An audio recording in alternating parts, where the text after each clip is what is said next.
Nagestemane yo melinkenyo yo ya minyoko mawa pe mpasi ondimi koko malisumu eloko yo osala nanu te yo moto umeli na bosantu ebanda boni yo koma lisumu yaya na ngai obongi na yango te eza ngai nde na meritaki soni oyo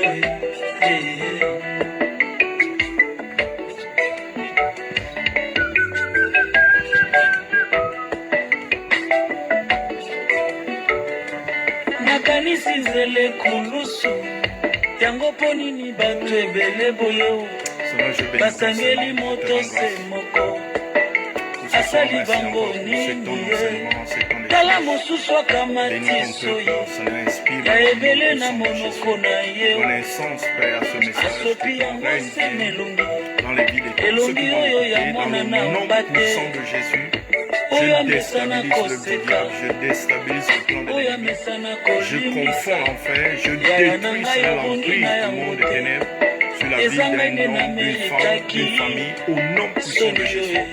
Je fais, ça n'est tombé ta lumière, Père. Tu as dit que comme, oh Dieu, sans le secours d'aucune main, la pierre s'est détachée. Elle a renversé Père la statue qui était là. Ce n'est plus les anciens royaumes, toutes les anciennes dominations, toutes les anciennes traditions.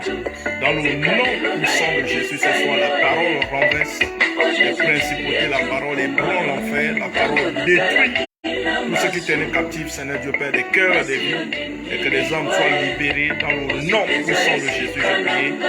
Amen. Amen.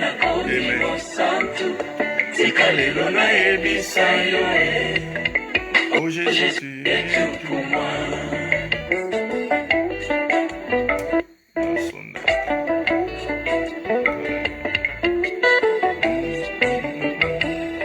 Bonsoir bien-aimés.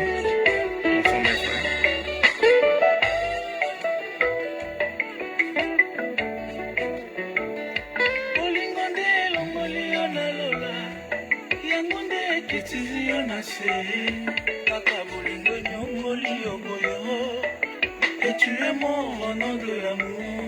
Olongoli kazaka ya bokonzi olati elamba ya mosali kasi bato yolingaki mingi babaluki babeti ofimo ekulusu kilo na mokongo ondimi etumbu ya liwa yaya nanga. Ok, bonsoir. Peuple de Dieu, bonsoir à vous, mes bien-aimés, mes frères et sœurs, à tous ceux qui seront connectés ce soir. Que la grâce du Seigneur soit avec vous, soit votre partage.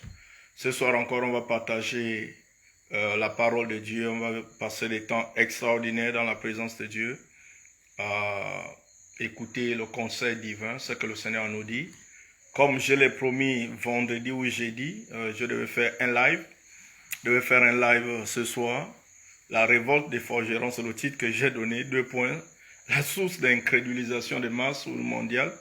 Et on va explorer ce thème qui est riche d'enseignements. Et on va comprendre pourquoi. Pourquoi il y a tellement de théories, pourquoi il y a tellement, des choses sont tellement dites sur l'Église, contre l'Évangile, contre Christ. Tout est fait, chaque année quelque chose doit sortir, chaque année beaucoup de choses sont dites pour empêcher les gens simplement de s'accrocher à Christ, de donner leur vie au Seigneur. Et il y a beaucoup de gens qui aimeraient bien marcher avec le Seigneur, marcher par la foi, connaître ce qu'on appelle la vie chrétienne, goûter un peu, expérimenter un peu ce que les autres, nous vivons, mais n'arrivent pas simplement parce qu'ils entendent beaucoup de choses. Beaucoup de choses sont dites, beaucoup de négativités sont dites, plein de choses sont dites à cet effet et qui retarde un peu, qui empêche plusieurs de se donner. Et ce soir, on va essayer de comprendre qu'est-ce qui en est la source, qu'est-ce qui en est l'origine et comment le diable travaille pour empêcher à plusieurs de se donner véritablement au Seigneur.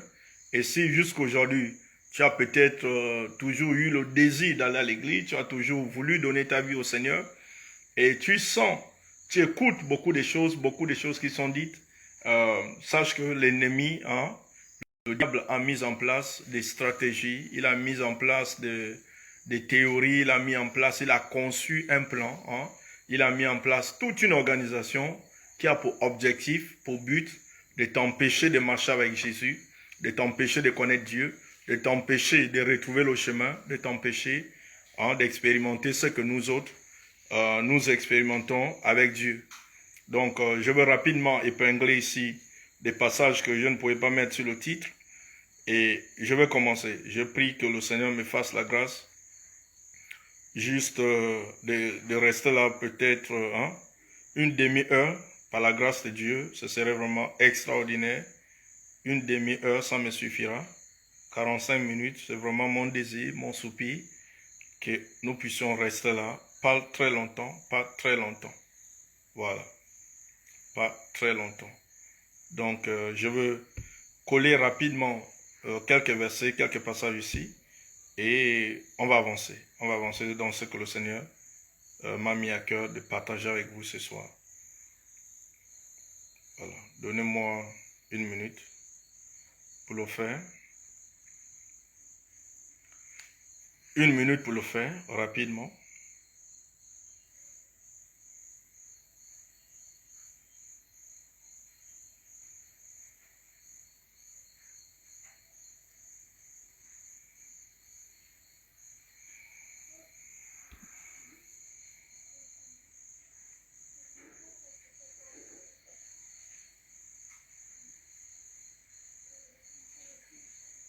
Voilà, je vais coller ici des passages que je vais lire, juste 4 ou 5 passages que nous allons lire ensemble. Hein. Je les colle ici pour ne pas avoir aller chercher encore dans la Bible plus tard. Donc,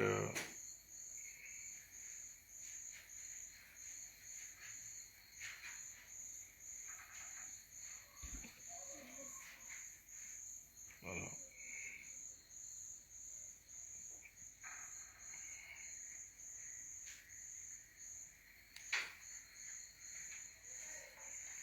Voilà, et un dernier, ou l'avant-dernier.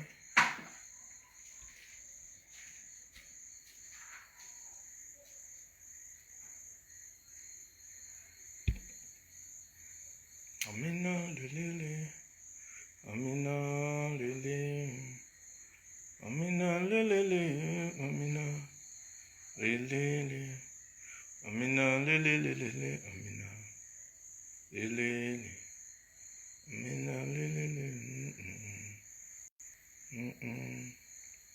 Amina, lelele, Amina. Donc, je suis en train de mettre ces passages en commentaire. Je mets ces passages en commentaire, voilà.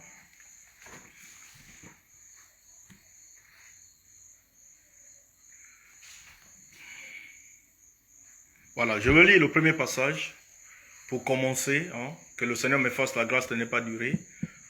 Cette exhortation est pour dire à quelqu'un, n'hésite nullement de donner ta vie au Seigneur Jésus. N'hésite nullement de donner ta vie au Seigneur Jésus, car tu ne peux pas imaginer le complot qui se fait, les choses qui se font en sourdine pour te maintenir loin de la foi, les choses qui se font dans l'ombre pour que toi, tu ne puisses jamais donner ta vie au Seigneur, alors que le Seigneur est la vie, le Seigneur Jésus est la vie. Donner sa vie au Seigneur Jésus, c'est la plus belle chose qui peut t'arriver, c'est la plus belle expérience que ta vie peut connaître. Rencontrer Jésus un jour, pour toi, bien-aimé, c'est la plus belle chose qui ne te sera jamais arrivée, qui ne va jamais t'arriver. Tu pourras avoir de l'argent, tu vas te marier, tu auras des enfants, tu vas expérimenter la joie de beaucoup de choses, l'élévation, les promotions, les nominations, mais rien ne saurait être comparé au fait de donner sa vie à Jésus-Christ. Le jour où ça arrive dans ta vie, tu le comprendras. Le jour où cela arrive dans ta vie, tu comprendras ce dont je suis en train de parler. Et ce n'est pas pour rien que nous nous accrochons, malgré parfois les difficultés, malgré les temps pénibles, malgré la haine des hommes, malgré le mépris, malgré tout ce qui se fait, tout ce qui se raconte au jour et nuit, ne pensez pas que nous autres, on n'a pas des oreilles aussi pour entendre ce qui se passe, ce qui se dit, ce qui se raconte, mais Jésus que nous avons rencontré est plus fort, est plus beau, est plus doux, est exceptionnel, rien à voir avec tout ce qui se dit, mais il y a tout un complot, toute une machination, toute une machine, hein, tout un plan mis en place pour que toi qui m'écoutes ce soir, si tu n'as pas encore donné ta vie au Seigneur Jésus-Christ, il y a des choses qui sont mises en place pour que toi, tu ne puisses jamais te convertir, donner ta vie au Seigneur. Et le titre de ce live, c'est « La révolte des forgerons ». Et vous allez comprendre pourquoi je parle des forgerons et pourquoi est-ce que les forgerons, ils se révoltent. Pourquoi est-ce que les forgerons se révoltent? Qu'est-ce qui fait que les forgerons puissent se révolter? Voilà. Et on va commencer. On rentre dans le message même, l'exhortation que je fais ce soir. Voilà, nous allons lire le livre de Timothée, c'est un commentaire, 2 Timothée chapitre 4, le verset 14 à 15, c'est Paul qui parle. Il dit, Alexandre, le forgeron, m'a fait beaucoup de mal.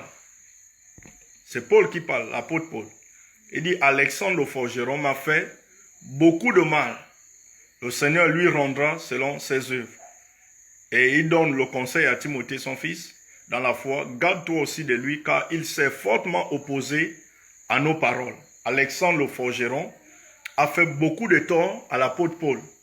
Et il s'est fortement opposé au message, à la prédication de l'évangile que Paul était en train de faire dans cette ville. Et pour mieux comprendre le passage, mieux comprendre d'où viennent toutes ces oppositions, nous allons lire plus ou moins ce passage que j'ai épinglé ici, Actes des Apôtres, chapitre 19, à partir du verset 23. Vous allez comprendre d'où émanent toutes les théories que vous entendez, d'où sortent toutes les histoires racontées sur les églises, qui est souvent derrière cela, qui en est l'auteur, quel est l'objectif visé, qu'est-ce que ces personnes attendent, tous ceux qui vont chercher les histoires dans les poubelles, chercher les histoires dans les films, chercher les histoires ici et là, et parfois même des scandales sérieux, allez les chercher et vous les balancez comme ça tous les jours, ils le font, ou une forte opposition quand tu veux donner ta vie au Seigneur, ou tu es dans une famille où on te dit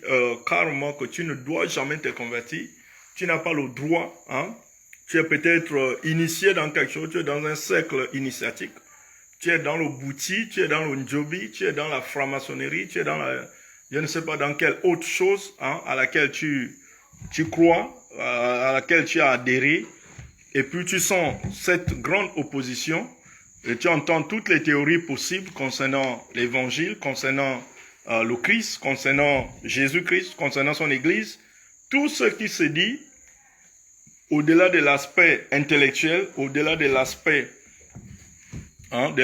qui est politiquement correct, il y a des enjeux dont beaucoup n'ont même pas idée, que plusieurs ne scènent pas du tout, qui sont liés à de grands bouleversements et en général à de la perte. Le diable perd énormément de choses et il ne veut pas continuer à perdre. Il met en place des stratégies et des systèmes. Donc je vais lire le livre de Actes des Apôtres, chapitre 19, verset 23. La Bible dit, il survint à cette époque un grand trouble au sujet de la voix du Seigneur. Un homme nommé, suivez, cet homme s'appelle Démétrius, c'était un orfèvre, on peut le mettre dans la catégorie des forgerons. Un orfèvre, c'est quelqu'un qui travaille avec de l'or, donc ça peut être un forgeron, ça peut être, je ne sais pas, mais il travaille, il manipule l'or, il sait gérer l'or, il peut couvrir. C'était les gars qui couvraient des statues d'adoration, des idoles d'or, tout ça là pour les vendre. Et on va lire.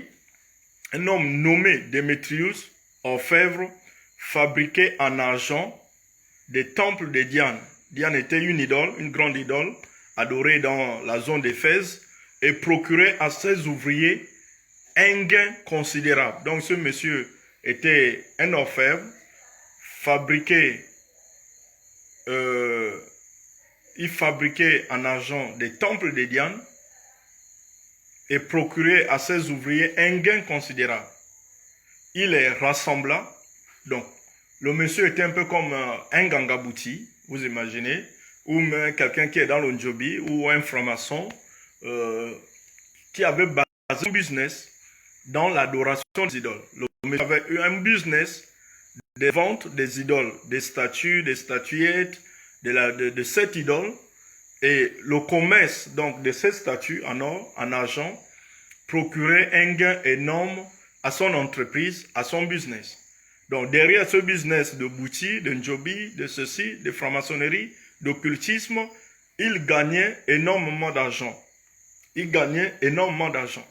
Mais lorsque les apôtres vont arriver dans la ville, ils vont prêcher l'évangile, ils vont prêcher la repentance, ils vont prêcher l'adoration d'un Dieu unique, ils vont prêcher au peuple de changer de voie, de se détourner de la voie de l'idolâtrie, de l'adoration des faux dieux, dire que cette idole n'était pas un vrai Dieu, qu'il y a un Dieu qui a créé le ciel et la terre, que ce Dieu nous aime, qu'il a donné son Fils unique, afin que nous soyons sauvés, hein, que nous puissions nous repentir de nos anciennes voies et que nous puissions prendre la nouvelle voie qui est la voie de la sanctification, de la sainteté, de la crainte de Dieu, de l'intimité avec Dieu, de la communion avec ce grand Dieu, et de vivre des miracles, des prodiges, des transformations de vie, de voir des choses changer autour de nous, une atmosphère nouvelle, où nous avons le pouvoir de chasser les démons, chasser les esprits impurs, chasser toutes ces entités qu'on nous a fait adorer dans nos traditions, qu'on nous a présentées comme des génies, comme des totems, comme telle ou telle chose, mais qui en réalité étaient des esprits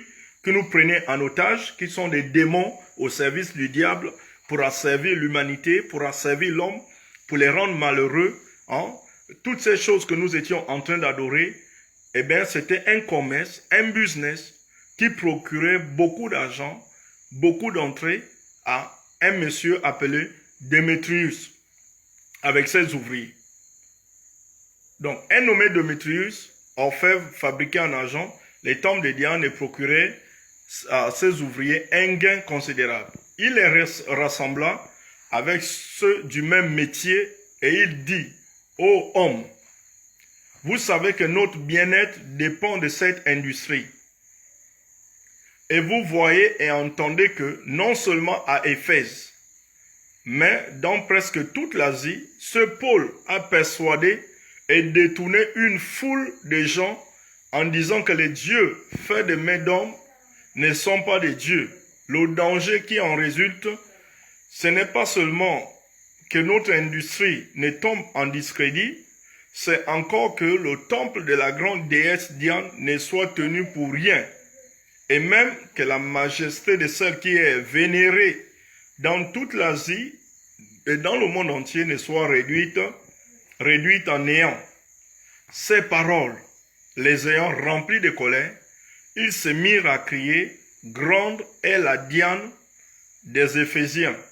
La Bible dit au verset 29, toute la ville fut dans la confusion, ils se précipitèrent tous ensemble au théâtre, entraînant avec eux Gaius et Aristarque, macédonien, compagnons de voyage de Paul.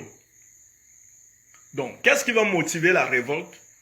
Qu'est-ce qui va motiver la révolte ici dans cette ville? C'est la perte de profit d'un homme. Quelqu'un qui avait son business, quelqu'un qui avait son entreprise, quelqu'un qui tirait profit de la souffrance des gens, quelqu'un qui tirait profit de l'esclavage spirituel des gens, quelqu'un qui tirait profit de l'exploitation mystique des gens. Vous imaginez dans nos sociétés où on a valorisé la sorcellerie, l'occultisme, des rites, des traditions, des pratiques parfois qui n'ont rien à voir avec la voie que Dieu veut pour l'humanité. Et dans ces choses, dans la pratique de ces choses, il y en a qui sont des maîtres, il y en a qui sont des chefs, il y en a qui sont à la tête, qui tirent profit de tous ces trafics sataniques, pendant que tu es en train de pleurer, pendant que tu es en train de te lamenter, pendant que tu souffres des problèmes de mari, de nuit, eh bien, il y a quelqu'un, hein, je ne sais pas, ce marabout, ce féticheur, qui t'a donné les amulettes, mais qui ne t'a pas dit derrière qu'il collait à ta vie un mari de nuit, qu'il collait à ta vie ce qu'on appelle malchance, qu'il collait à ta vie. Un esprit d'échec, il t'a fait boire des choses, soi-disant pour guérir telle ou telle chose, mais il ne t'a pas dit qu'en contrepartie, il collait à ta vie une mort subite, il collait à ta vie un problème lié.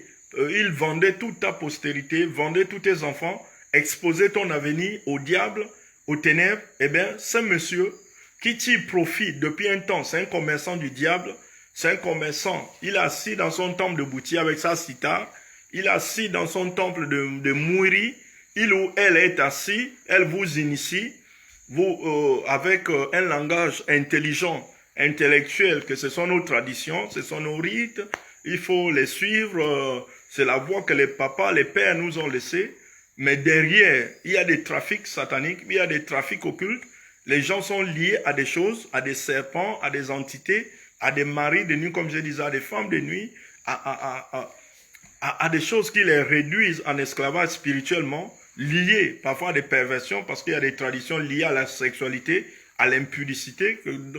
Quand tu es initié là-dedans, comme si on activait en toi le côté sexuel des perversions et tu deviens comme un animal.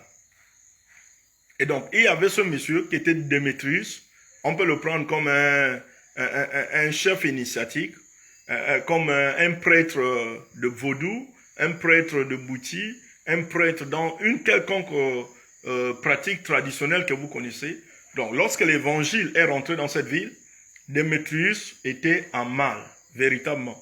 Il était mal. Démétrius a vu son business en train de tomber. Démétrius a vu son business en train de tomber. Ce qu'il faut savoir, c'est qu'il y a un seul Dieu qui a créé le monde et tout ce qu'il renferme. Il y a un seul Dieu qui nous a créés et tout ce qu'il renferme. Dans ces temps de la fin, il a envoyé son Fils. Il a envoyé son Fils Jésus nous montrer la voie. Et pour ne pas être confondu, donc Jésus, pour prouver qu'il est véritablement différent, qu'il est le vrai Dieu, pour ne pas être confondu avec toutes les fausses idoles que nous avons dans nos maisons, dans nos familles, les histoires des totems et autres qui tiennent captifs les gens, Jésus-Christ est venu avec la puissance, il est venu avec une telle autorité, une telle puissance, que nous voyons des miracles, nous voyons des prodiges, nous voyons des choses qu'on ne peut trouver nulle part ailleurs. Ce qui fait la différence entre l'évangile et toutes les fausses religions qu'il y a dans ce monde, c'est que l'évangile prêche un Dieu vivant, un Dieu réel, qui est capable de t'entendre, qui est capable de te secourir, qui est capable d'intervenir dans ta vie, qui est capable de te relever. C'est un Dieu qui pardonne le péché, c'est un Dieu qui change les vies. Donc, Christ est venu avec une telle puissance, la grande puissance de Dieu. La Bible dit que nous l'avons vu avec, il est descendu avec la grâce, comme la grâce d'un fils venu du Père. Il est venu plein de grâce. Jésus est venu plein de grâce. Et il opère des miracles extraordinaires. Dieu arrête des malédictions dans les vies. L'évangile, c'est le seul message qui arrête les malédictions véritablement dans la vie. C'est le seul message qui met Dieu, qui fait rentrer Dieu en scène. Où vous voyez des choses extraordinaires, exceptionnelles, du jamais vu. Où vous voyez les pieds qui étaient courts, repoussés. C'est grâce et par l'évangile que vous allez voir les sourds entendre. Une sourdité traitée pendant plus de 20 ans, 30 ans, 40 ans, traitée de toutes les façons dans les meilleurs hôpitaux, mais au simple nom de Jésus, je vais le dire ainsi, lorsqu'on prononce le nom de Jésus de Nazareth, la sourdité s'en va. Ça, il n'y a que Dieu qui fait ça. Et toutes ces choses ont pour but, pour montrer à l'humanité qu'il ne s'agit pas d'une idole de plus. Parce que ce monde a été livré à l'ignorance. Et dans cette ignorance et dans ce tâtonnement, pour but, pour montrer à l'humanité. Dans ce tâtonnement, les hommes se sont accrochés à plusieurs idoles, à plusieurs démons, à plusieurs entités. Ont fabriqué eux-mêmes des masques, ont fabriqué des choses qu'ils veulent adorer, qu'ils veulent servir. Mais Christ, lorsqu'il est venu, lorsque Jésus est venu sur cette terre, il nous a montré que Jésus n'a rien à voir. C'est pas le même niveau. C'est pas le même niveau que le bouti, bien-aimé. Jésus, c'est pas le même niveau que le njobi. Jésus, c'est pas le même niveau que le vaudou. Jésus, c'est pas le même niveau que la magie, que la franc-maçonnerie, que l'occultisme, que la rose-croix. Jésus n'a rien à voir. Ils disent qu'ils sont dans les écoles de mystère, mais ça n'a rien à voir. Ils n'ont aucun mystère, ils ne connaissent aucun mystère que devenir pédé, devenir homosexuel, pratiquer les choses les plus abominables. La plupart, ils appellent mystère tout ce qu'il y a de dégradants, de honteux. Hein? Regardez tous ces gens, toutes ces personnes qui sont dans ces écoles de mystère, ils les appellent écoles de mystère, mais ils n'ont aucun mystère. Vous les regardez, c'est des voleurs, ce sont eux qui nous volent le pays. Hein? Dans ces écoles de mystère, leur promotion s'est faite par le vol. C'est des grands voleurs. Tous les grands francs-maçons du Gabon, c'est des grands voleurs qui ont pillé, détruit notre pays. Les grands chrétiens de ce pays, c'est des grands voleurs. Voilà leur père. Leur père, c'est le voleur. Hein? La Bible appelle le père du mensonge. Le diable, c'est le père du mensonge. Et ceux qui le servent aussi sont des menteurs déjà. Regardez comment ils vous mentent. Et ils nous mentent au quotidien. Ils ne peuvent rien vous donner. Ils ne peuvent rien nous offrir que ça. Ils ne peuvent rien. Ils ne peuvent donner. La Bible dit que l'homme ne peut donner que ce qu'il a reçu d'en haut. L'homme ne peut donner que ce qu'il a. Donc, quelqu'un qui sert Satan, il peut te dire qu'il est dans une école de mystère, que c'est un intellectuel, que c'est un ceci, mais il ne va dégager, il ne va te donner que ce qu'il a. Jésus n'est pas l'égal de toutes ces choses. Christ est le haut niveau. Jésus, c'est Dieu. C'est-à-dire, Jésus est venu nous montrer le Dieu créateur, créateur du ciel et de la terre. C'est en Jésus-Christ que vous voyez quelqu'un qui a été alcoolique pendant plus de 20 ans, 30 ans, qui a cherché à abandonner le vin, à une simple prière, le goût de l'alcool, parce que la Bible nous enseigne que tous les comportements humains ne sont pas forcément humains. Tous les comportements humains ne sont pas forcément humains. Donc, il y a des gens parfois qui se battent contre les entités, et là, c'est la Bible qui nous le révèle. L'existence des esprits, l'existence des entités sataniques qui possèdent même les corps, qui sont là parfois cachés. Les gens pensent qu'ils ont un problème d'alcoolisme alors qu'ils sont possédés par un démon d'alcoolisme qui les rend victimes. Et donc, au nom de Jésus, lorsqu'on chasse le démon, tu vas voir quelqu'un qui a lutté toute sa vie. Hein, j'ai partagé sur cette page. S'il y a des gens qui parlent anglais ici, répétez hier. Hein, si vous allez sur ma page en date d'hier, vous allez voir le témoignage d'une dame alcoolique qui a failli mourir au moins dans 6 accidents ou 4 accidents mortels graves. Elle a cherché à en sortir par tous les moyens, elle n'a pas pu. La simple prière d'un homme de Dieu, la simple prière du prophète Tibi Joshua, cette dame a été délivrée et son mari pour la première fois retrouve une femme équilibrée, une femme qui a toute sa tête, une femme qui réfléchit. Et elle dit que toute cette envie du vin qu'elle n'arrivait pas à contrôler est partie. Jésus-Christ est le seul qui, venant dans ta vie, a le pouvoir d'arrêter la tragédie. Jésus-Christ est le seul qui, venant dans ta vie, a le pouvoir de faire enfanter les stériles. Christ fait enfanter les stériles. Christ fait enfanter même les femmes qui n'ont pas d'utérus, même les femmes qui n'ont pas de trompe. Jésus-Christ redonne le sens à une vie qu'il a perdue. Même quand c'est toi-même, à cause de ta vie passée, à cause de ta vie d'avortement, tu as détruit ton utérus, tu as détruit ton organisme. L'amour de Dieu fait que ces femmes, lorsqu'elles donnent leur vie au Seigneur, Christ vient non seulement les pardonner, mais leur redonner une nouvelle chance. Jésus donne une nouvelle chance. Il n'y a qu'en lui qu'on trouve cela. Vous ne trouverez pas ça à l'hôpital. Vous ne trouverez pas ça chez un marabout. Aucun marabout ne vous fera repousser l'utérus. Aucun marabout ne pourra faire disparaître le cancer. Aucun ne pourra vous faire disparaître le VIH. Mais Jésus-Christ guérit du VIH tous les jours, tous les jours, tous les jours. Tous les jours, les gens sont délivrés, sont guéris du VIH. Donc, je disais que Christ est venu, Jésus-Christ est venu dans ce monde pour marquer, montrer la différence entre le vrai Dieu et les fausses idoles qu'il y a. Il y a plusieurs idoles, plusieurs croyances. Le monde a été pris en otage par Satan et nous a imposé beaucoup de cultures, beaucoup de traditions, beaucoup de croyances. Mais quand Jésus est descendu, il est descendu avec la puissance de Dieu. Il est descendu avec l'autorité de Dieu. Il est descendu avec la vérité, mais avec les moyens qui vont avec, pour te rendre libre. Donc, Christ est le seul qui fait parler les muets. Il fait voir les aveugles de façon instantanée. Jésus change les vies de façon radicale. Jésus change les vies de façon radicale au point où celui qu'on connaissait comme un coureur de jupons, lorsqu'il rencontre véritablement Jésus-Christ de Nazareth, lorsqu'il rencontre véritablement le Seigneur Jésus-Christ, Il n'a même pas besoin d'une semaine, il n'a pas besoin d'un mois, il n'a pas besoin d'années que le quartier sera choqué, la famille sera choquée, les amis qui l'ont connu seront choqués de la transformation radicale qui se fera dans la vie de cet homme. Pas tant à cause du pasteur, pas tant à cause des prédications qui sont faites, mais à cause de Jésus-Christ de Nazareth dans la vie. Parce que Jésus, le Seigneur, il est vivant, il agit véritablement, son esprit libère les cœurs et il te donne une vie nouvelle, complètement transformée, complètement changée. C'est comme si un voile quittait ta vie et tu renais de nouveau. Tu renais de nouveau. Un nouvel esprit, une nouvelle personnalité. Délivré de toutes les failles, de toutes les turpitudes, de tout ce qui t'enchaînait dans ta vie passée. C'est Jésus-Christ qui fait ça. Ce qu'on appelle la nouvelle naissance. On est de nouveau en Christ. On est de nouveau en Jésus. Alléluia. Les vies changent radicalement. Les ivrognes quittent le vin. Les gens qui ont tout essayé, les gens qui ont couru. Nous avons cette histoire de cette dame qui avait couru plusieurs années entre les mains des médecins à trouver des solutions à son problème de perte de sang. Il y a plusieurs aujourd'hui qui luttent avec les problèmes de mari de nuit, de femmes de nuit. Il y en a qui luttent avec les problèmes de plusieurs problèmes en fait. Qui lorsqu'ils donnent leur vie, donnent seulement leur vie au Seigneur, ils n'ont pas besoin d'un an, ils n'ont pas besoin de 200. Parfois le jour même, Christ les délivre.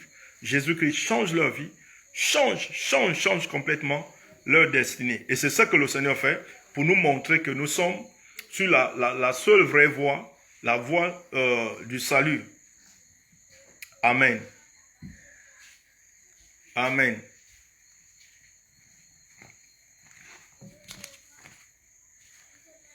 Excusez. Marlène, arrêtez de me perturber, s'il vous plaît. Éloignez-vous.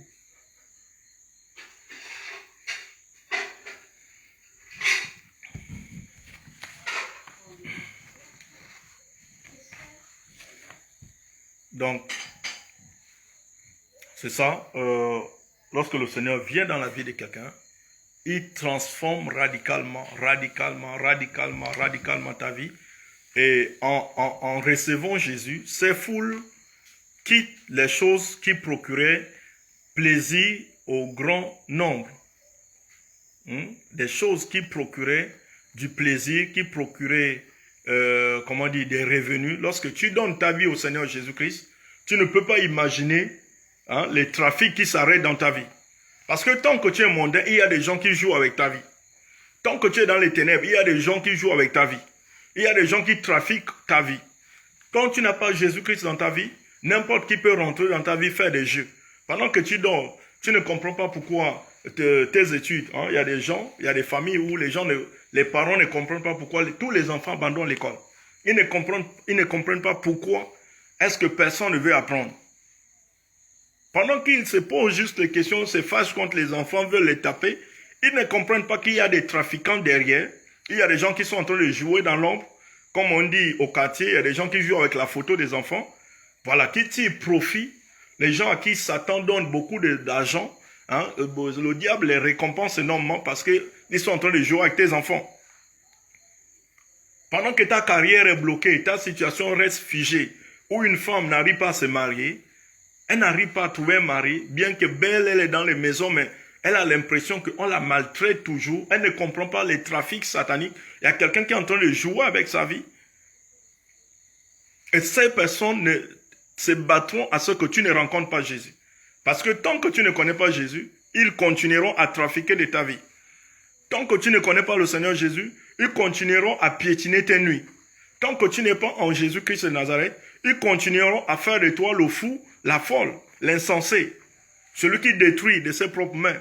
Tant que tu n'es pas en Christ, ils continueront à trafiquer de tes grâces, de tes faveurs. Dieu avait peut-être dit de toi que tu seras une grande personnalité, que tu seras une grande femme dans ce pays. Tout ce que tu essaies comme affaires, tu fais tes affaires, mais toutes les fois que tu essaies les affaires, tu vois que le diable, les trafiquants de nuit ou les trafiquants, les fils du diable, les Démétrius des ténèbres, jouent, te bloquent tes commerces, te bloquent toutes tes choses, parce que simplement, ils jouent avec toi.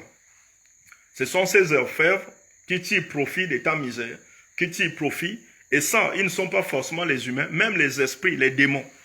Le monde des ténèbres dans sa généralité, tant que tu ne connais pas le Seigneur Jésus-Christ, ils sont en train de jouer avec toi. Ils sont en train de trafiquer blaguer avec ta vie. Ils peuvent la mener où ils veulent. Ils tirent profit. Et le jour où, vous voyez, il y a des familles où parfois, il y a des familles où il y a certaines personnes qui sont les maris de nuit de leurs propres filles. Ou encore, parfois, c'est les oncles éloignés. Parfois même, c'est quelqu'un du village. Ça n'a rien à voir forcément avec la famille. Parce que les gens ont tendance à dire que les églises ont détruit les familles. Ce n'est pas qu'on détruit les familles. Mais parfois, c'est des vérités. Parce que le monde des ténèbres est cruel. Quand les gens sont sorciers, ils sont cruels. C'est parfois même l'enfant qui bloque ses propres parents. On a vu des témoignages où c'est le bébé, le petit, qui a été initié à l'occultisme, qui est la cause du malheur des pleurs de son père et de sa mère. The Bluetooth device is ready to pair. Vice versa. Il y a parfois des parents qui sont, la nuit, ils sont même le mari de nuit de la fille. Et s'il est le mari de nuit de la fille, il fera tout pour que tu ne connaisses pas Jésus. Parce que Jésus est ta seule délivrance. Il te mettra la pression pour que tu n'ailles pas à l'église. Pour que tu ne connaisses pas Jésus-Christ de Nazareth. C'est ce qui s'est passé avec Démétrius. Démétrius, c'était un forgeron, c'était un orfèvre. Et qui gagnait l'argent dans le trafic des idoles.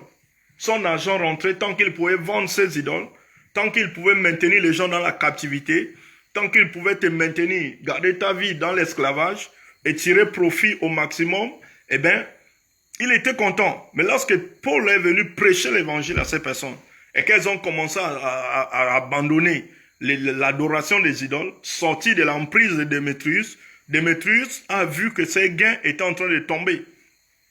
Et il a monté un mouvement de rébellion. Il a monté un mouvement de révolte. Il a monté un mouvement pour combattre les apôtres. Pour combattre les apôtres. Et c'est ce qui se fait aujourd'hui. C'est ce qui se fait dans nos pays. C'est ce qui se fait aujourd'hui. Donc, derrière les gens qui, avec des discours parfois mielleux, veulent vous faire comprendre que non, l'évangile, c'est une affaire de blancs. C'est les blancs qui veulent vous dominer. L'évangile n'a jamais été une affaire de blancs. Allez en Europe, les Européens ne sont pas aussi chrétiens que ça. Hein.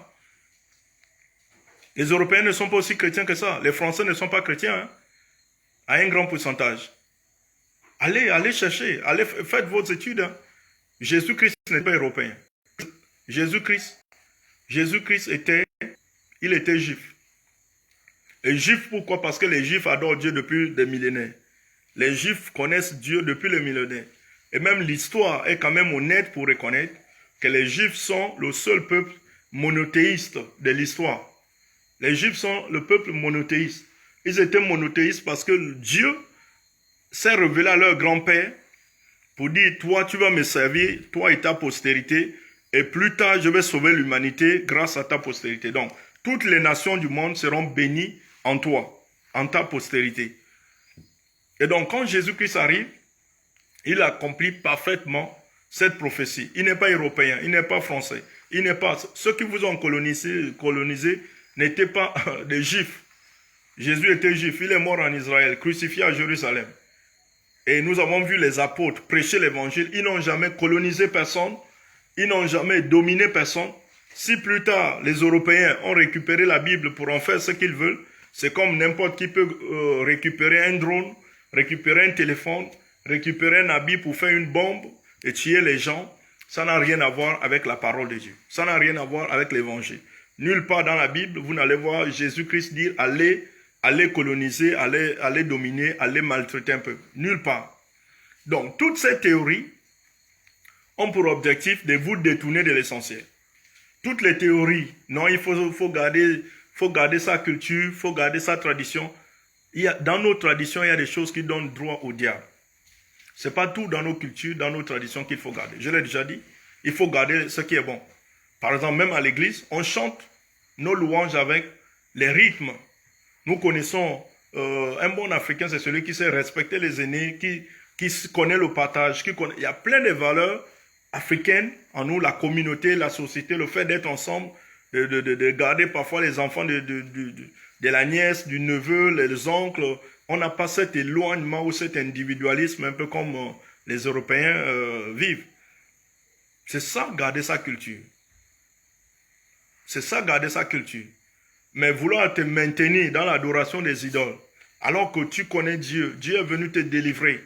Bien-aimé, tu es en train de faire une grande erreur. Une grave erreur. Tu ne peux pas imaginer les Démétrius qui sont derrière cette affaire, qui sont en train de te mettre en tête des philosophies pour que tu sois toujours leur esclave. Il y a des gens qui sont des trafiquants d'idoles, des trafiquants du mal, des trafiquants des ténèbres. Tant que tu seras loin de Jésus-Christ de Nazareth, tu seras sous leur domination, sous leur botte. Fais le pas, ose donner ta vie au Seigneur, ose croire en Dieu, ose un pas de foi. Crois au Seigneur Jésus, tu seras sauvé, toi et ta famille. Tu sais que dans ta famille, les enfants sont comme manger. C'est comme on dit chez nous, les enfants sont comme manger. Leur vie, c'est seulement dans nos chambres, dans ceci, dans cela. Bien-aimé, essaie Christ. Jésus-Christ est vivant, il sauve encore aujourd'hui. Jésus-Christ est vivant, il peut changer ta vie. Jésus-Christ est vivant, il peut te faire grâce. Jésus-Christ est vivant, il peut transformer ta situation. Jésus-Christ est vivant, il peut mettre le sourire là où le diable avait mis les pleurs dans ta vie. Satan fait de ta vie une vie de pleurs, une vie de lamentation, une vie de misère, une vie où tu ne connais pas la lumière. Je ne dis pas que tu deviendras forcément milliardaire. Je ne dis pas que tu vas, voilà, les millions vont te tomber du ciel. Mais quand Christ met un terme au règne de Satan dans ta vie, même quand ce n'est qu'un morceau de pain sec, bien-aimé, ta vie est différente. La Bible dit, vaut mieux un morceau de pain sec avec la paix que une maison remplie de viande avec les querelles. Il y a des gens qui ont des maisons remplies de viande, mais avec les troubles la nuit. Il y a des gens qui ont des maisons remplies de voitures, mais avec le manque de paix, ils n'ont pas de paix. Mais Christ vient te donner la paix. Jésus vient te libérer. Le Seigneur vient tracer un chemin pour ta vie. Le Seigneur vient tracer un chemin pour la destinée de tes enfants. Le Seigneur vient redresser cette trajectoire qui avait été déviée. Le Seigneur vient redonner un sens. Il met le sel à cette vie qui était fade. Il met le sel à cette vie qui était misérable. À cette vie qui était que dans les mélancolies. Cette vie qui ne connaissait pas la paix. Cette vie qui ne connaissait pas la paix. Jésus-Christ dans ta vie, bien-aimée, la Bible dit c'est l'espérance de la gloire. Et Papa Talingano dit c'est la gloire même. Essaye Jésus. Essaye Jésus. N'écoute pas les sonnettes. N'écoute pas les voix. N'écoute pas tout ce qui se dit. Oh non, tu vas abandonner la culture. Abandonne la culture. Si cette culture t'a gardé la tête sous l'eau, abandonne la culture. Abandonne les traditions inutiles. Abandonne ces affaires de totem. Crois en Dieu, c'est celui qui t'a créé. C'est le plus grand des totems. C'est la plus grande croyance que tu peux avoir. C'est Jésus. C'est le Seigneur ton Dieu qui t'a créé à son image, à sa ressemblance. Et lui, venant, il n'est pas venu seul. Il a dit, je vous ai donné le pouvoir. Tu as longtemps été dominé. Tu as longtemps été victime des sorciers. Tu as longtemps eu peur de la sorcellerie. Tu as longtemps eu peur des marabouts. Tu as longtemps eu peur qu'on fétiche contre toi. Hey, c'est fini avec Jésus. Il a dit, je vous ai donné le pouvoir de marcher sur les serpents, les scorpions et sur toute la puissance du diable. Et rien, il dit, rien ne peut te nuire. Bien-aimé, donne ta vie à Jésus, rien ne peut te nuire. Si tu marches véritablement avec lui, tu vas découvrir ce qu'on appelle la puissance. Tu vas découvrir ce qu'on appelle l'autorité. Tu marcheras et rien ne t'arrivera. Tu marcheras et rien ne t'arrivera. Tu marcheras au milieu des lions et leurs dents seront comme inefficaces. Ils ne pourront pas te manger. Là où ils mangent les autres, ils ne pourront pas te dévorer. Parce que tu as le lion de la tribu de Juda dans ta vie. Jésus-Christ est ce qu'il te faut pour marcher dans toute la liberté possible, avec toute l'autorité et la puissance de Dieu. C'est Christ en nous. Christ en nous, bien-aimés. Jésus-Christ dans ta vie. Donc, les trafiquants, ils sont dans les loges. Le jour où tu donnes ta vie au Seigneur, vous savez, beaucoup d'entre eux détestent les pasteurs, détestent les prédicateurs. Ils ne vont jamais dire que depuis que ma fille va à l'église, je n'arrive plus à être son mari de nuit. Il ne va jamais, s'il vient le dire, lui-même il sera enterré vivant. Il sait qu'il ne peut pas le dire. Il ne pourra jamais venir vous dire que depuis que mon enfant là va à l'église, ben, je n'arrive plus à avoir accès à elle. Je n'arrive plus à être son mari la nuit. Mais vous savez ce qu'il va trouver? Il va inventer des choses. Il va venir dire des choses sur les pasteurs. Il va venir dire des choses sur les églises. Et malheureusement, ce sont ceux qui écoutent ces choses qui sont des victimes du diable. C'est-à-dire, il y a souvent des vraies raisons qui motivent toutes les désinformations, désintoxications, les intoxications, je veux dire, tout ce qui se dit et se fait contre les églises, en général. Si vous regardez le fond, Ce sont les sorciers qui sont derrière. Ce sont les trafiquants du diable qui sont derrière. Ce sont les agents des ténèbres qui sont derrière. Ce sont les francs-maçons qui sont derrière. Quelqu'un qui avait pris en otage tout un village. Il a rendu les gens ivrognes. Il a rendu les gens ivrognes. Et puis lorsque l'évangile arrive dans ce village, on prêche l'évangile, les gens se convertissent. Les gens ne vont plus boire chez lui sans que là c'est grave. Je suis en train de perdre mon business. Je suis en train de perdre mon business. Qu'est-ce qu'il fait? Il monte une histoire sur le pasteur. Il monte une histoire sur les églises. Il invente les histoires sur les églises. C'est tout ça pour salir. Et ça a toujours été ainsi. Ça a toujours été ainsi. Ça a toujours été ainsi. Ça a toujours été ainsi, bien aimé. C'est ça que beaucoup ne comprennent pas. Que la plupart des problèmes, des histoires que vous entendez, même quand elles sont fondées, sachez qu'elles sont exploitées par celui que cela arrange. Les histoires contre les églises sont exploitées en général par celui que cela arrange. Quand en réalité, il n'y a rien dans ce monde qui soit comparable à Jésus, qui soit comparable à Dieu qui nous a créés. Il n'y a rien, il n'y a pas d'égal. Il n'y a pas d'égal. C'est-à-dire les hommes devaient comprendre que même s'il y a un faux pasteur, ça n'annule pas la véracité de Dieu. S'il y a un vrai, un faux qui fait des choses là-bas, ça n'annule pas la véracité de Dieu. Que le faux n'annule pas la véracité du vrai. On a la fausse monnaie, les gens n'arrêtent pas d'utiliser la monnaie.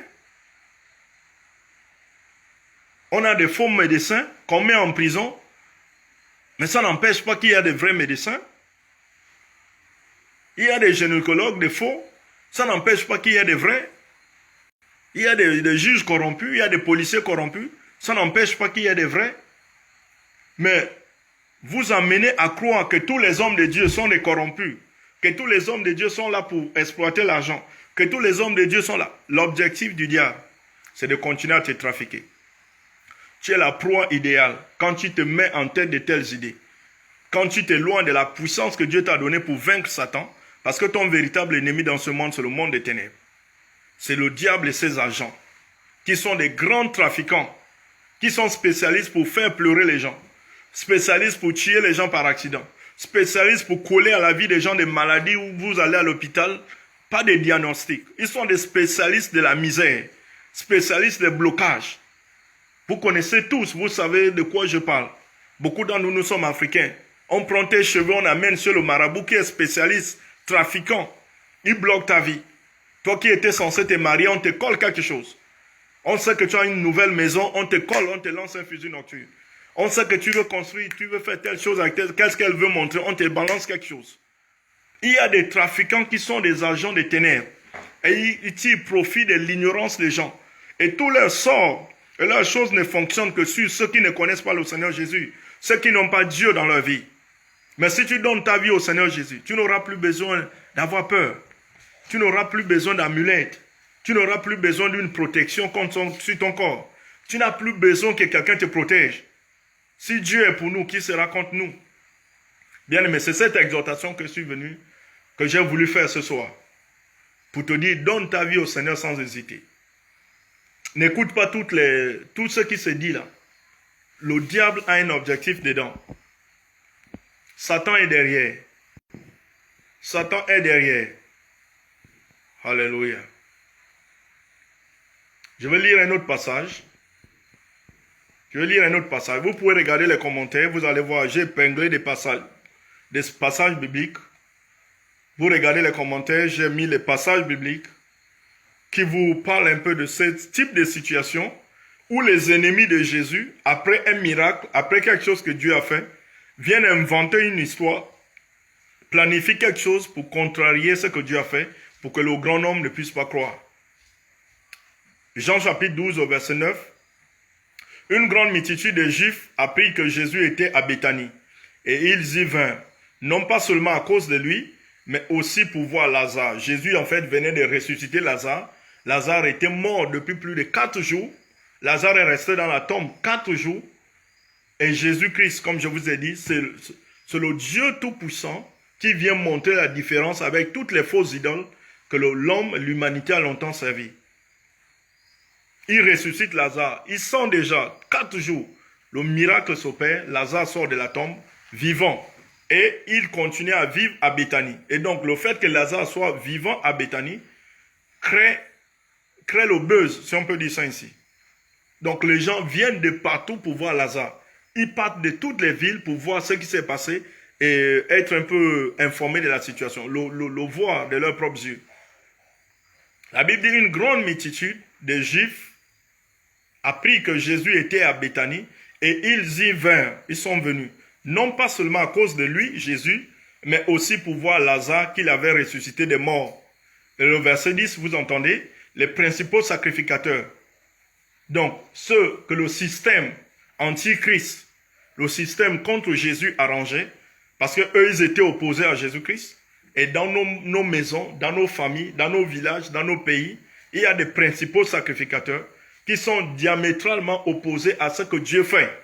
Que ça soit une bonne chose, que ça soit des transformations de vie ou pas, ça ne les arrange pas. Parce qu'ils savent que tant que Jésus continue à faire les miracles, ça va nous vider la boutique.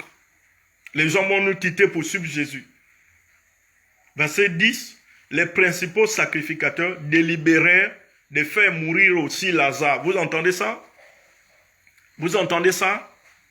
Quelqu'un que Jésus-Christ a ressuscité de mort, quelqu'un qui était mort, un tel miracle, au lieu de le garder, le protéger, pour que tout le monde entier soit informé que quelqu'un était mort depuis 4 jours, Dieu est venu le ressusciter, eux, ils vont délibérer de faire mourir Lazare. Pourquoi? Verset 11. Parce que beaucoup de Juifs se retiraient d'eux à cause de lui et croyaient en Jésus. Voilà le problème des forgerons. Voilà le grand problème, le problème principal des forgerons.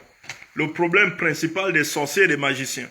Le problème principal des sorciers de nos familles. Des ennemis de ta foi. Leur problème n'est pas tant juste de t'empêcher d'aller à l'église. Mais parce qu'ils savent que si tu acceptes Jésus, si tu crois au Seigneur Jésus, tu vas te retirer de ces choses, de leurs choses. Ils savent qu'ils sont en train de perdre les membres. Ils sont en train de perdre des gens. Les Ngangaboutis sont en train de perdre ceux qui dansaient avec eux, qui étaient leurs proies, leurs victimes. Ces enfants qu'ils exploitaient la nuit, qui étaient leurs femmes de nuit, leurs bébés de nuit, les esprits qu'ils utilisaient pour voler la nuit. Mais quand ils ont appris que Christ est rentré dans leur vie, ils veulent tuer ce miracle. Ils veulent empêcher que cela arrive. Pourquoi? Parce que beaucoup de Juifs se retiraient d'eux. Beaucoup de gens sont en train de se retirer d'eux. Et croyaient en Jésus-Christ de Nazareth. Beaucoup de gens se retiraient d'eux et croyaient en Jésus. Beaucoup de gens se retiraient d'eux et croyaient en Jésus. Voilà pourquoi ils ont décidé qu'ils doivent tuer le miracle. Leur objectif, c'est de tuer le témoignage. Empêcher que le grand nombre soit informé de ce que Christ fait. Empêcher que le grand nombre sache que Jésus est bon. Empêcher que le grand nombre sache que Jésus ressuscite les morts. Empêcher. Actes des apôtres, je vais terminer par là. Actes des apôtres, l'autre verset, il est là à l'écran. Actes des apôtres, chapitre 4. C'est à peu près une image, une histoire similaire. Lorsqu'il vit l'assurance de Pierre et Jean, il fut étonné, sachant que c'étaient des hommes du peuple sans instruction, et il est reconnu pour avoir été avec Jésus. Mais comme il voyait là près d'eux l'homme qui avait été guéri, il n'avait rien à répliquer, rien à redire. En fait, Pierre et Jean vont arriver devant le temple de ces sacrificateurs. Le temple de ces sacrificateurs. Pierre et Jean vont passer par le temple, la porte du temple de ces sacrificateurs, le temple de ce Bouti, le temple de ce Mouri, le temple de ce Njobi, le temple de cette franc-maçonnerie, le temple de cette loge. Et bien que, appartenant à ce temple, malheureusement, il y a quelqu'un qui est devant la porte du temple, qui est un paralytique, qui ne peut pas marcher. Tu es peut-être longtemps resté dans ces choses. Tu es longtemps resté dans le monde, bien-aimé. Tu es longtemps resté dans plein de choses. Et tu sais bien que tu es paralytique. Tu ne peux pas marcher. Tes finances n'arrivent pas à marcher. Ta santé n'arrive pas à marcher. Même tes réflexions n'arrivent pas à fonctionner. C'est comme si on t'avait volé toute l'énergie. Tu es neutralisé. Tu es paralysé. Tu appartiens à une grande loge. On te donne des honneurs. Tu portes les belles vestes. Tu as une belle voiture. Mais quand tu regardes véritablement ta vie, tu as l'impression que ta vie est paralysée, paralytique. Et c'était le cas de ce monsieur. Il appartenait à la loge, si on peut le dire ainsi. Il était adepte de ces sacrificateurs. Mais il était là tous les jours devant le temple. Ils étaient incapables de le guérir, incapables de trouver la solution à son problème. Tu luttes avec un péché qui t'a paralysé. Aujourd'hui, tu es esclave des femmes. Tu as ta femme à la maison, tu ne comprends pas comment. Tu ne peux pas t'en passer des femmes. Tu es devenu comme un chien, un animal. Ta vie, tu es paralysé, tu es réduit à néant. Tu es incapable de te maîtriser. Le vin t'a rendu esclave. La cigarette t'a rendu esclave. Toi-même, tu as commencé, tu n'arrives pas à t'en sortir. C'est devenu difficile, tu es paralysé. Tu es à la porte du temple. Donc, je vais continuer la lecture. Mais comme il voyait là, près d'eux, l'homme qui avait été guéri, l'homme a été guéri par Jésus, par les apôtres, au nom de Jésus-Christ de Nazareth. Ils n'avaient rien à répliquer. Ils leur ordonnèrent de sortir. En fait, c'est un tribunal. Hein. C'est une assemblée des anciens, de ces sacrificateurs-là. Les apôtres viennent de faire un miracle. Un homme qui était paralytique, qui appartenait à leur mouvement, était là devant le temple. Tous les jours, ils n'ont rien pu faire. Mais les apôtres sont arrivés, ils ont dit au nom de Jésus, lève-toi et marche. L'homme est guéri.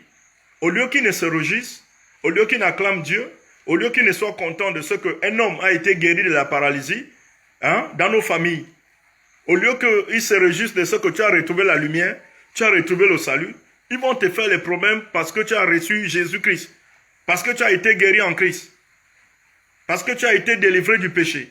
Hier, tu volais, les gens se plaignaient. Hier, tu faisais ceci, tu dormais dans les rues, tu dormais dans les caniveaux, tu perdais ton temps dans les boîtes de nuit. Personne ne te trouvait la solution, tu étais paralytique. Aujourd'hui que tu as donné ta vie au Seigneur Jésus-Christ, il a réformé ta vie, il t'a donné de nouveaux habits, tu n'es un homme responsable. Aujourd'hui, tu es marié, ils te font la guerre. Ils t'attaquent. Quand tu souffrais tes problèmes de démons, tu souffrais des problèmes dans le monde, ils étaient où? Ils ne t'ont donné aucune solution. Et pourtant, tu es même allé chez ces marabouts. Tu es même allé chez ces féticheurs. Tu as traîné dans tous ces milieux à la recherche de la solution. Aucun d'eux n'a pu te donner la solution. Tu as donné ta vie au Seigneur Jésus. Aujourd'hui, toi qui étais paralytique, tu as pu marcher. Maintenant que tu marches, ça devient un problème dans la famille. Maintenant que tu marches, ça devient un problème dans la famille. Maintenant que tu arrives à dormir les nuits sans voir des cauchemars, ça devient un problème. Maintenant que tu arrives à dormir sans voir les serpents nocturnes, ça devient un problème. Maintenant que vous imaginez, à cause d'un miracle, Jésus est venu guérir un homme, ça devient un problème au milieu des sacrificateurs. Il leur ordonnait de sortir du Sanhédrin et ils délibéraient entre eux disant, donc que ferons-nous à ces hommes? Voilà, ils sont en train entre eux-mêmes de dire, qu'est-ce qu'on va faire à ces hommes? Verset 16. Car il est manifeste, hein, il est indubitable. On ne peut pas nier que tous les habitants de Jérusalem savent, hein, manifeste pour tous les habitants de Jérusalem qu'un miracle signalé a été accompli par eux. Et nous ne pouvons pas le nier. Donc, ils ne peuvent pas nier le fait qu'un miracle a vraiment eu lieu. Mais vous voyez, la sorcellerie, ils reconnaissent bien qu'un miracle s'est passé. Ils disent qu'on ne peut pas nier qu'un miracle s'est passé. Mais le verset 17, mais afin que la chose ne se répande pas davantage parmi le peuple, défendons-leur avec menace de parler désormais de qui que ce soit en ce nom-là. Voilà. Ils savent bien qu'au nom de Jésus, les gens sont guéris. Ils savent bien qu'au nom de Jésus, les fous retrouvent la tête. Ils savent bien qu'au nom de Jésus, les paralytiques marchent. Ils savent bien qu'au nom de Jésus, ma fille, qui était inconsciente, qui n'arrivait pas à bien apprendre, depuis qu'elle va à l'église, là, elle est redevenue sérieuse. Cette fille qui traînait avec les hommes partout, depuis qu'elle a donné sa vie à Jésus, il est évident qu'un miracle s'est passé, ce n'est plus la même personne. Mais ils veulent quand même, pour empêcher que le grand homme sache que c'est Jésus qui a fait ça. Parce qu'ils sont des trafiquants du diable. Leur objectif, c'est de maintenir les gens dans les ténèbres. Leur but, c'est de t'empêcher de connaître ta véritable délivrance. Leur objectif, c'est de t'empêcher de connaître la liberté. Ils disent aux apôtres, ils disent, défendons-leur avec menace. Ils vont utiliser les menaces, ils vont utiliser les intimidations, ils vont intimider la désinformation, ils vont utiliser les réseaux sociaux, ils vont utiliser tous les problèmes possibles pour montrer que Jésus n'est rien, que Dieu ne fait rien, que c'est le bruit, que c'est la comédie. Amen. Et les ayant appelés, il leur défendit absolument de parler et d'enseigner au nom de Jésus. Pierre et Jean leur répondirent, jugez s'il est juste devant Dieu de vous obéir plutôt qu'à Dieu. Quand nous ne pouvons pas ne pas parler de ce que nous avons vu et entendu. Les apôtres vont leur dire, mais attends, où en sommes-nous? Où voulez-vous nous, que voulez-vous nous faire? C'est quoi cette sorcellerie? Jugez vous-même si c'est bon pour nous de ne pas dire la vérité. Et la même chose va se passer à la résurrection de Jésus. Jésus-Christ va ressusciter un dimanche matin, très tôt le matin.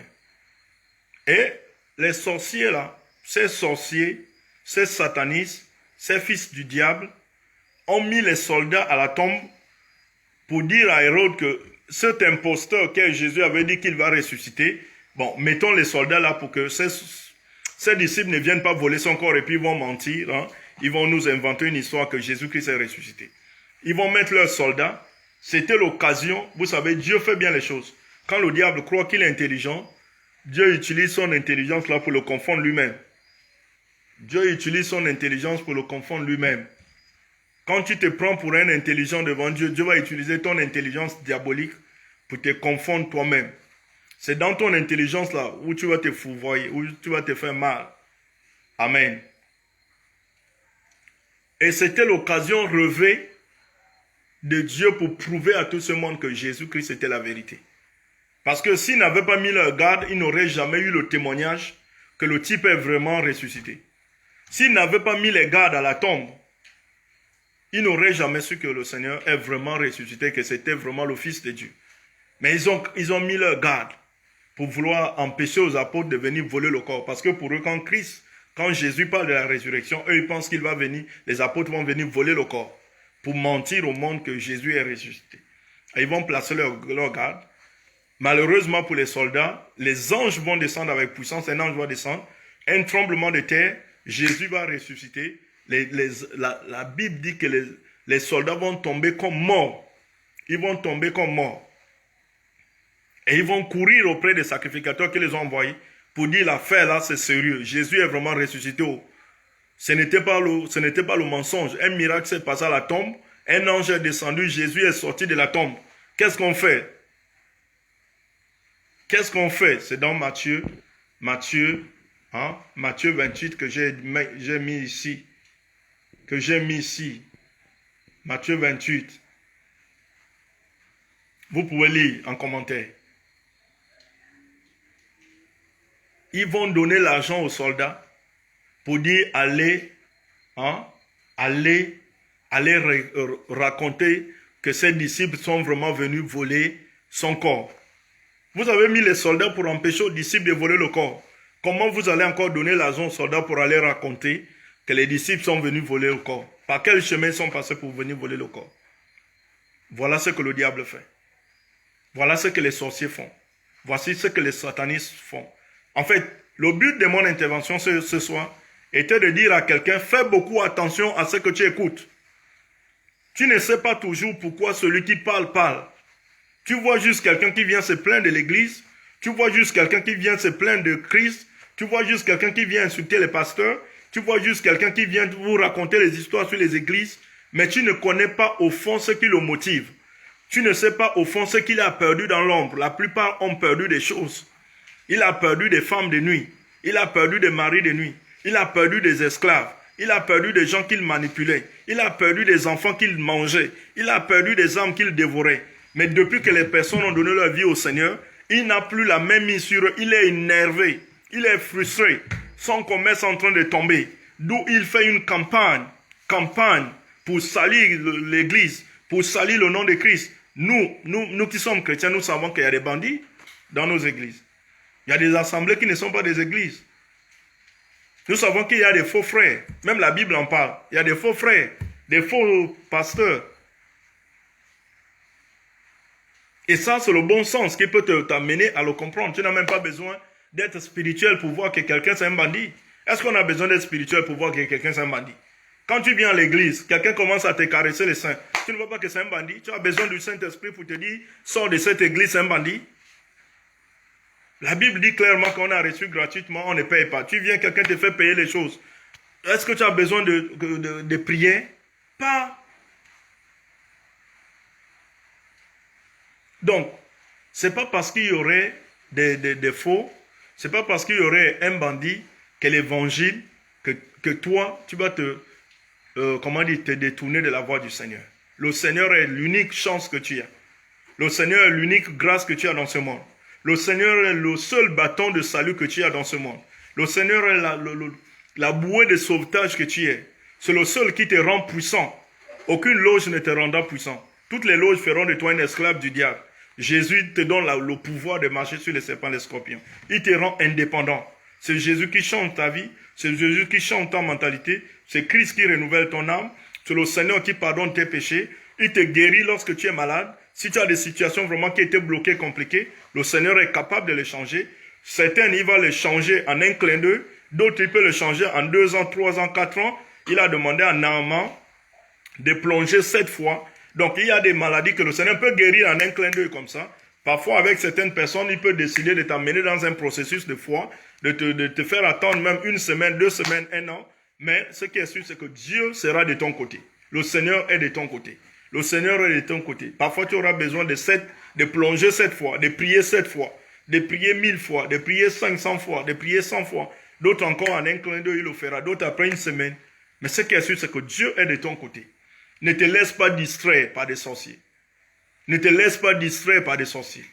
Ne te laisse pas incréduliser par les forgerons qui savent qu'ils sont en train de perdre.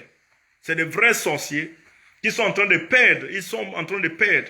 Depuis que Jésus est rentré dans ce pays, vous ne pouvez pas imaginer combien de satanistes ont perdu l'emprise sur des villes entières, sur des quartiers entiers, sur des villages entiers, sur des familles entières. Ils ont perdu.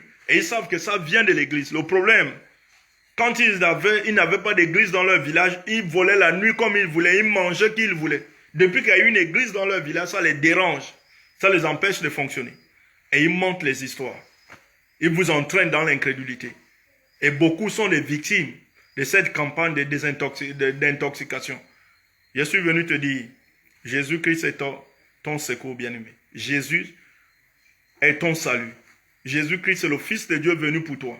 Il n'est pas ton ennemi, il ne le sera jamais. C'est le seul qui te connaît et qui t'aime. Le Seigneur t'aime véritablement. Donne ta vie au Seigneur et ça ira. Donne ta vie au Seigneur. Arrête d'écouter les menteurs. Arrête de partager les vidéos des menteurs. Arrête de partager, de faire l'œuvre du diable. Arrête. Arrête avec. Arrête de partager leurs vidéos d'incrédulisation. Toi, tu as besoin de foi. La Bible dit, mon juste vivra par la foi. Tu as besoin de croire en Dieu qui t'a créé. Toi, tu as besoin de foi. Tu n'as pas besoin d'incrédulité. Ce dont tu as besoin, c'est la foi. Un homme marche avec la foi. Toi, tu as besoin de la foi. Dieu t'a créé pour marcher par la foi en lui. Tu dois croire en ton Dieu et marcher avec lui.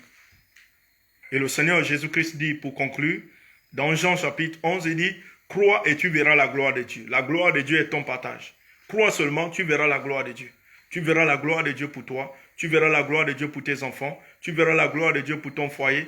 Crois simplement au Seigneur Jésus. Tu verras sa gloire. Donc je te bénis, toi qui as écouté ce message, cette exhortation, que le Seigneur te fasse grâce à sortir de l'emprise des sorciers, à sortir de l'emprise des magiciens, de l'emprise des forgerons qui sont là à forger les idoles pour que tu continues à les adorer. Et le jour où tu décides de ne plus les adorer, ça devient un problème.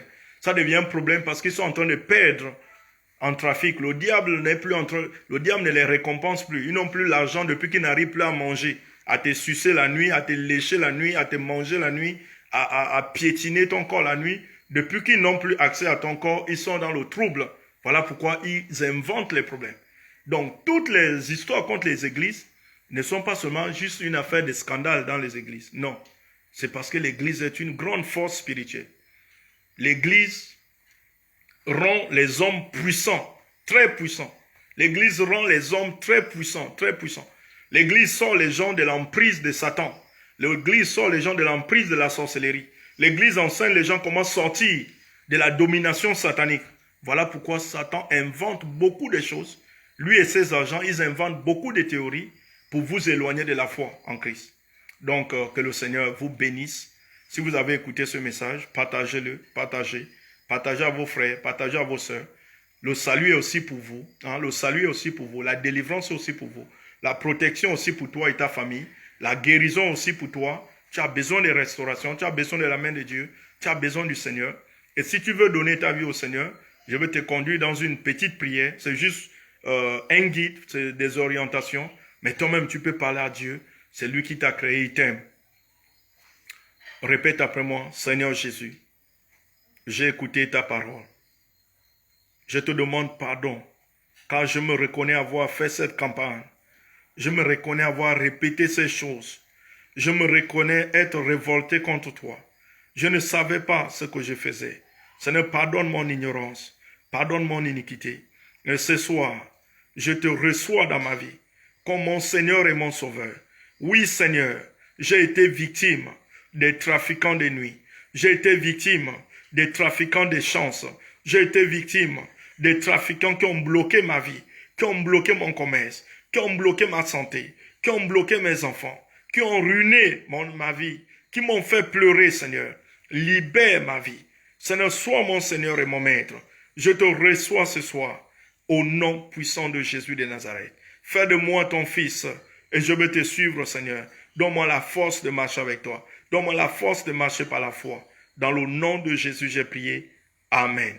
Et si tu as fait cette prière avec moi, je veux prier pour toi. Seigneur, je prie pour toutes ces personnes qui m'ont suivi. Je détruis les puissances de l'incrédulité. Je déchire les voiles sur les esprits. J'anéantis la puissance du malin dans les vies. Tout ce qui est fait pour maintenir les gens dans le monde et donc sur la puissance des ténèbres, je le détruis et l'ébranle au nom puissant de Jésus. Que les familles qui ne connaissaient pas ta lumière puissent la connaître au nom de Jésus. Que les familles qui ne connaissaient pas ton amour puissent le goûter ce soir au nom puissant de Jésus. Je proclame une atmosphère nouvelle. Je déclare des temps nouveaux, Seigneur. Je relâche les faveurs. Je relâche les bénédictions. Je libère les carrières qui étaient bloquées. Je libère les santé qui étaient bloquées. Je chasse la maladie au nom de Jésus. Je chasse les esprits dans les vies au nom de Jésus. J'anéantis l'accès du diable à ces vies. J'anéantis l'accès des ténèbres à une vie. Seigneur, à une santé. À un foyer. Au nom puissant de Jésus. Je brise les addictions à la drogue. Je brise les addictions à l'alcool. Je détruis les addictions de toutes sortes. Je chasse les cauchemars au nom de Jésus. Je chasse, Seigneur, les cancers au nom de Jésus. Tu es le Dieu de guérison. Je proclame la guérison sur ces personnes. Je relâche la guérison sur leur vie, Seigneur. Au nom puissant de Jésus, soyez guéris. Au nom de Jésus, soyez restaurés. Recevez la puissance de Dieu. Recevez la puissance du Saint-Esprit. Soyez touchés avec force au nom de Jésus, que l'enfer soit ébranlé et tout le royaume des ténèbres dans le nom puissant de Jésus de Nazareth. Bien-aimés, que le Seigneur vous bénisse. Paix et grâce, shalom. Que le Seigneur vous bénisse énormément. Marchez par la foi. Marchez par la foi, foncez. Vous allez entendre toute espèce de discours pour vous décourager, mais allez de l'avant car le Seigneur est vivant. Donc que le Seigneur vous bénisse. Hein? Bonne nuit dans les mains de Dieu. Amen. Alléluia. Alléluia.